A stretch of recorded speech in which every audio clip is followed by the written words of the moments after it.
pia anapiga hizi mbanga hizi mzee Magozi shwari, lakini shwari kabisa. Sawa sawa. Hapa wewe unauza nguo za kike? Nauza za kike tu. Sawa sawa. Na challenge hapa ziko vipi?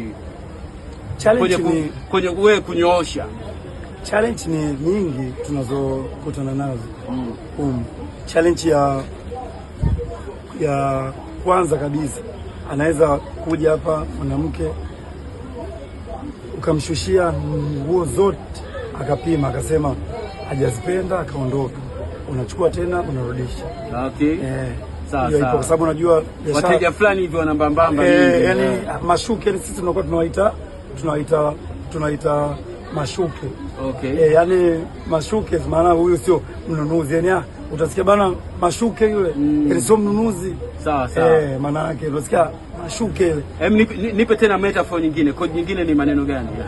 Kuna mashuke, kuna nyingine nini? Kuna mashuke ni mtu ambaye mwanamke lakini hana hela, yani anakuja kupima nguo zote hapo anunui. Nyingine anaitwa mashuke. Okay. Nyingine tunamuita upepo.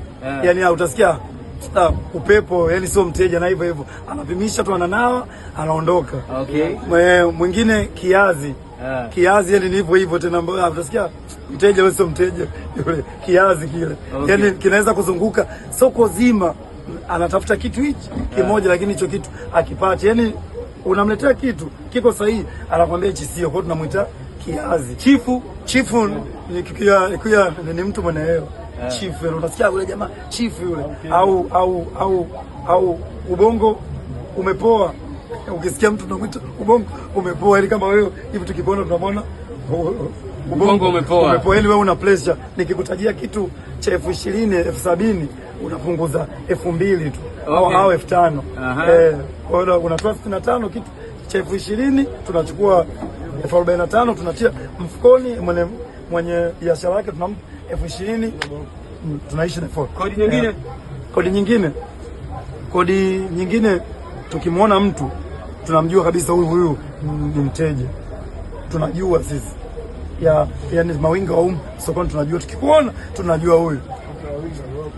Unajuaje? Tunajua kwa sababu sasa tunakuangalia. Unajua huyu chifu, huyu chifu, mteja, kiazi, mashuke.